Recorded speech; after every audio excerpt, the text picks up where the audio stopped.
সাধারণত বোর্ডের নিয়ম অনুযায়ী শেষ পরীক্ষা যেটা হয় তারপরে একটা 2-3 দিন বাদ দিয়ে তারপরে সেখানে পরীক্ষাটা হয়, যাতে একটা ছাত্ররা একটা গ্যাপ পায়। তো আমরা যেটা সিদ্ধান্ত নিয়েছি, যেহেতু 22 তারিখের পরীক্ষা ছিল সায়েন্সের, কেমিস্ট্রি, সেটা যেদিন হবে সেদিন সকালে হবে, এবং যেটা 24 তারিখে যেটা, সেটা বোধহয় অর্থনীতি, সেটা সেদিন বিকেলে হবে। তো যার ফলে আপনার পরীক্ষা পুরো প্রক্রিয়া যেন আরও কটা দিন পিছিয়ে যেন না যায় শেষ হতে, সেজন্য আমরা একটু আগে ওইভাবে আমরা জিনিসটা প্ল্যান করেছি। ডেটগুলো এর কয়েকদিনের মধ্যে, এটা খুব একটা গুরুতর কোনো বিষয় না, এটা বোর্ডের বিষয়, তারা এটা অবহিত করবে। স্যার, আপনার পারমিশনে দুটো প্রশ্ন করছি, কাইন্ডলি একটু উত্তর দিবেন। একটা হলো যে মাইলস্টোনের ঘটনার পর এই যে শিক্ষার বিষয়ক, শিক্ষা মন্ত্রণালয় থেকে আমরা কোনো ধরনের কোনো বিজ্ঞপ্তি বা কোনো শোক প্রকাশ বা আহত নিহতের সংখ্যা এখনো দেখি। নাম্বার ওয়ান, স্যার আমরা দুটো প্রশ্ন করে ফেলি, এবং কোনো কমিটি হয়েছে কিনা একটু জানাবেন। নাম্বার টু হলো স্যার, গতকাল এই শোক দিবসের মধ্যে সচিবালয়ে যা ঘটলো, সচিবালয়ের সামনে শিক্ষার্থীরা এসে শিক্ষা উপদেষ্টা, শিক্ষা সচিবের তারা পদত্যাগ চাইলো, এবং বিকেল নাগাদ আমরা দেখলাম শিক্ষা সচিবের পদত্যাগের কথা একজন উপদেষ্টা স্ট্যাটাসে দিচ্ছে, যদিও আমরা এখনো কোনো সরকারি কিছু পাইনি।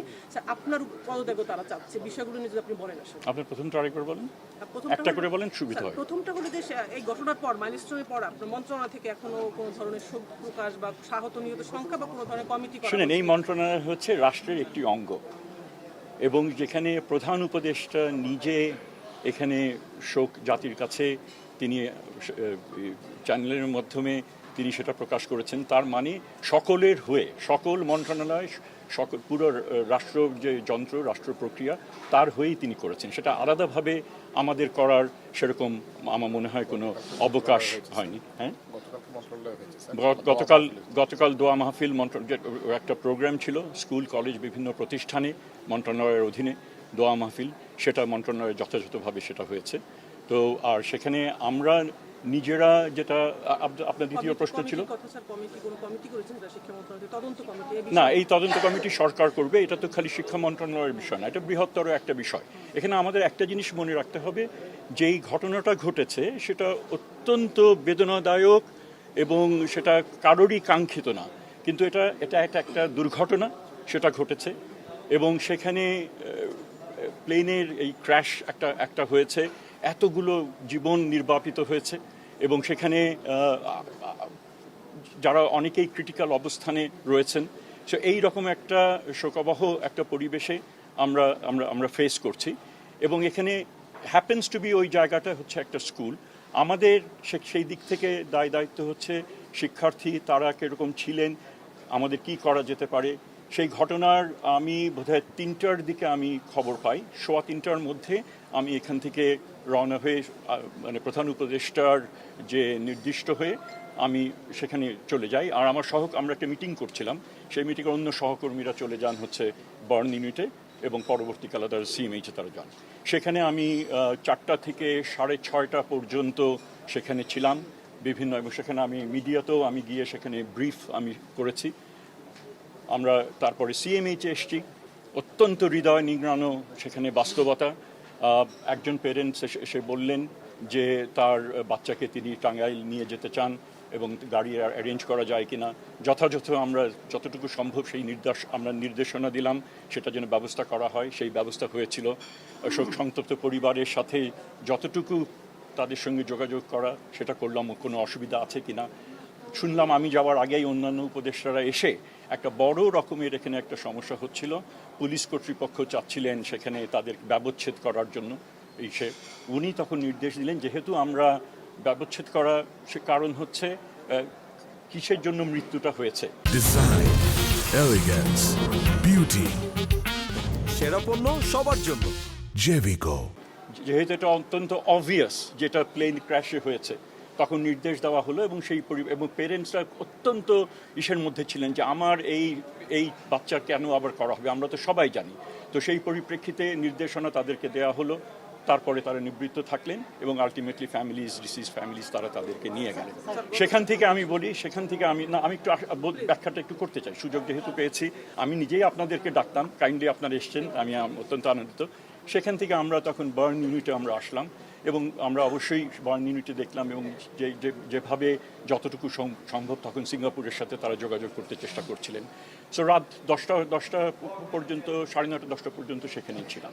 সো ওই একটা প্রেক্ষিতে তখন আমি এই বিষয়টা যখন ঘরে ফিরছি তখন এই পরীক্ষার বিষয়টা সামনে আসলো। অনেকেই প্রশ্ন বলছিলেন, জানাচ্ছিলেন যে এখানে আমরা পেছানো হবে কি না হবে, কেউ চাচ্ছিলেন পরীক্ষা হোক ইত্যাদি। এবং সেই প্রসেসের মাধ্যমে কয়েকজন উপদেষ্টার সঙ্গেও আমাদের কথা হয়েছে সেটা। এবং এইটা একটা সিদ্ধান্ত যেটা হুট করে নেওয়া যায় না এবং হুট করে নেওয়ার এখতিয়ারও কারণ নেই এককভাবে।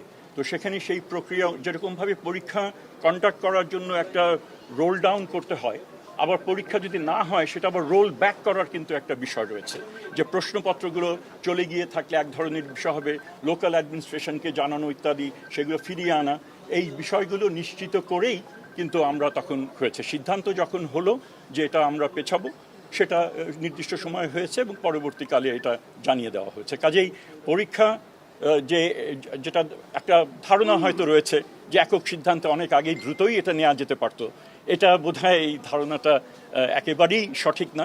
ডিউ প্রসেস ফলো করে পরীক্ষা সেটা পেছানো হয়েছে এবং পরবর্তীকালে ওই 2:30 3টা ওই সময়টাতে অবশ্যই অবশ্যই না। তাহলে কি সিদ্ধান্ত কি তাহলে কি আপনি কি মনে করেন? আর এই সিদ্ধান্ত গ্রহণের ক্ষেত্রে এমন বিষয় এসেছিল যে পরীক্ষা যদি আমরা যেন নেই, কারণ অনেক বাচ্চারা তারা আমরা তো সেরকমভাবে অ্যাফেক্টেড হয়নি, আমরা চাই পরীক্ষাটা হয়ে যাক, সেটাও আমাদের বিবেচনার মধ্যে নিতে হয়েছিল। এটা এককভাবে ভাব দেখা হবে। আপনার দ্বিতীয় প্রশ্নটা কি ছিল? গতকাল যে শিক্ষার্থীরা আসলো তারা হলো শিক্ষা উপদেষ্টা, শিক্ষা সচিবের পদত্যাগ দাবি করেছিল। সচিব আমরা বিকেল নাগাদ দেখলাম সচিবের প্রত্যাহার করা হয়েছে। স্যার, শিক্ষা উপদেষ্টার বিষয়টা আসলে না, সেটা সরকার বিবেচনা করবে। দাবি তো আর এই ঘটনার প্রেক্ষিতে আপনার দায়িত্বে থাকার আর সুযোগ আছে? আপনি কি মানে এখানে কোন রকমের এখানে আমার উপরে যে দায়িত্ব যেটা অর্পণ করা, প্লিজ প্লিজ যেটা শেষ হলো আর কি। স্যার, এই অবস্থাপনার রেট ধরে স্যার বলতে চাই, এখান থেকে আসলে শিক্ষা মন্ত্রণালয় বা সরকারের লার্নিংটা কি স্যার? লার্নিং আগে আপনার না, এখানে আমার মনে হয় রায় আপনারাই যখন দিয়ে দিচ্ছেন আপনার, না আমার এখানে দেওয়ার তেমন কিছুই নাই। এখানে কোনো রকমের অব্যবস্থাপনা এখানে হয়নি। আমি সেটাই বোঝাতে চেষ্টা করছি। ব্যবস্থা নির্দিষ্ট যে নিয়ম কানুন আছে, আমি আর আপনাদের সঙ্গে উত্তর দেবো না। অশেষ ধন্যবাদ। Thank you very much.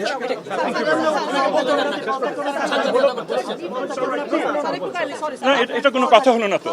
আপনি তো আমাকে জেরা করতে পারেন না, তাহলে মামলা করেন, কোর্টে যান। না না, আপনার নর্মাল সৌজন্যতা যদি না রাখেন তাহলে কিন্তু আমাদের পক্ষে এটা করা যাবে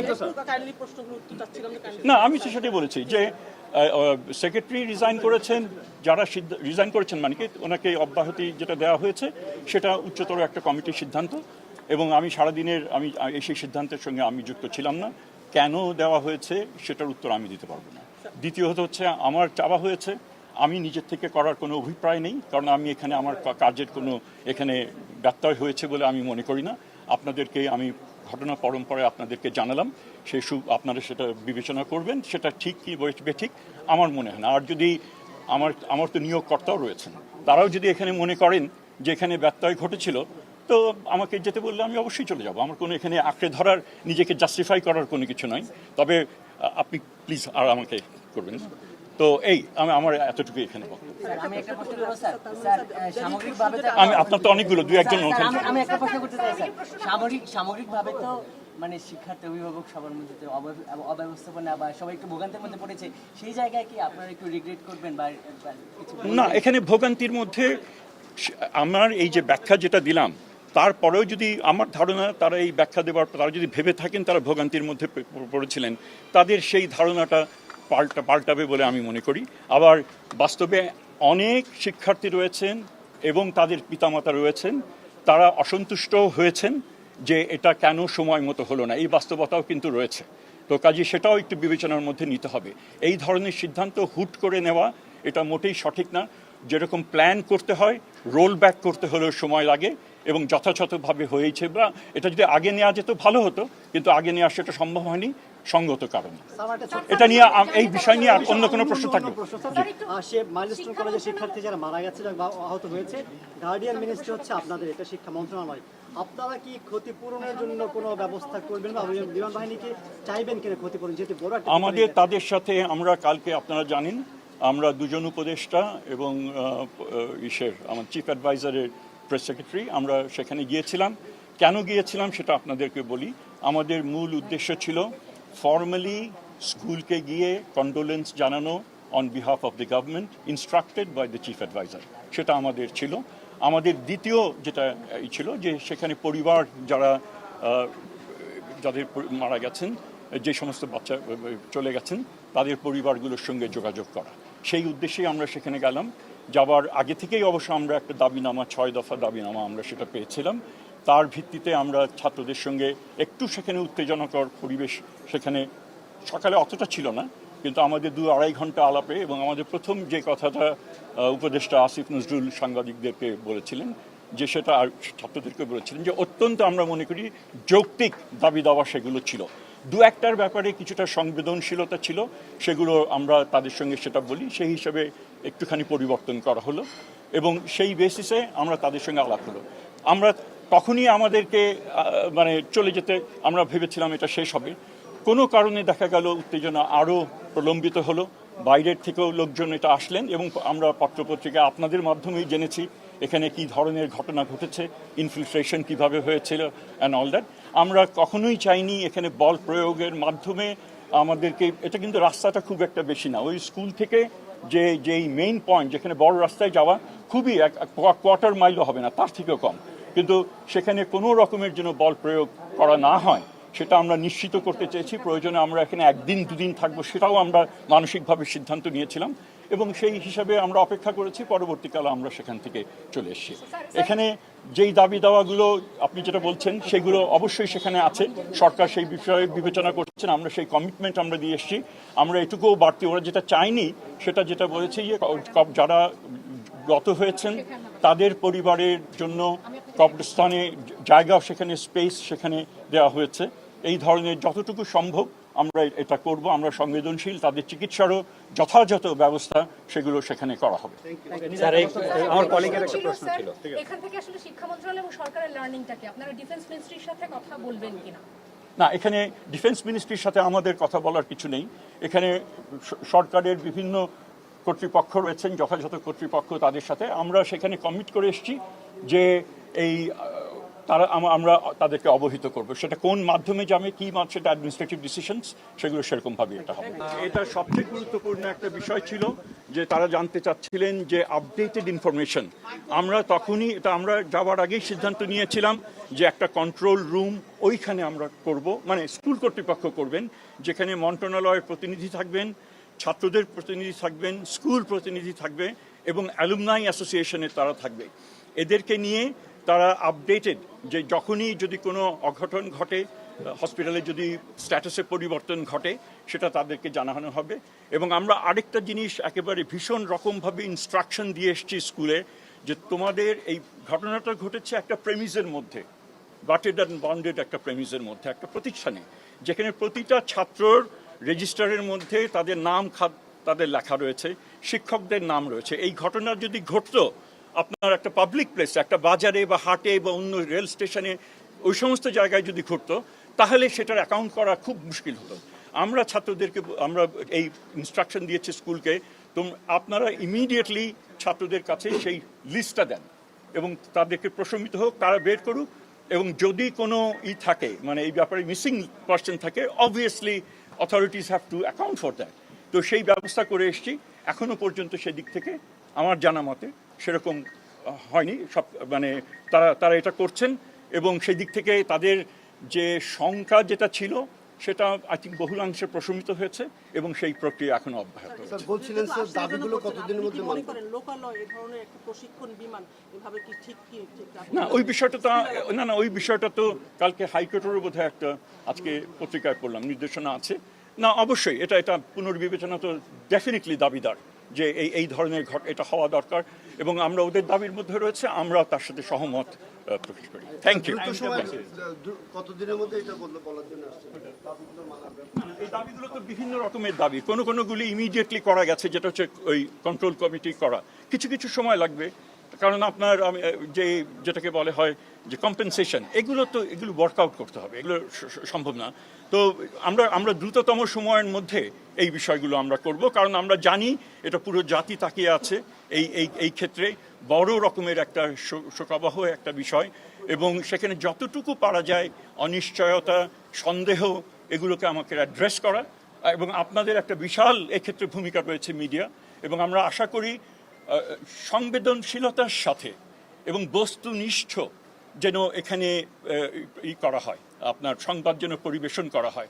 অবশ্যই আপনারা ক্রিটিক্যাল থাকবেন, কিন্তু সোশ্যাল মিডিয়া থেকে শুরু করে কিছু কিছু মিডিয়াতে এমন তথ্য প্রথম থেকে জেনারেটেড হওয়া শুরু করলো যেখানে বাস্তবের সাথে কোনো সঙ্গতিপূর্ণ নাই, ছবিগুলো AI জেনারেটেড অথচ পুরনো।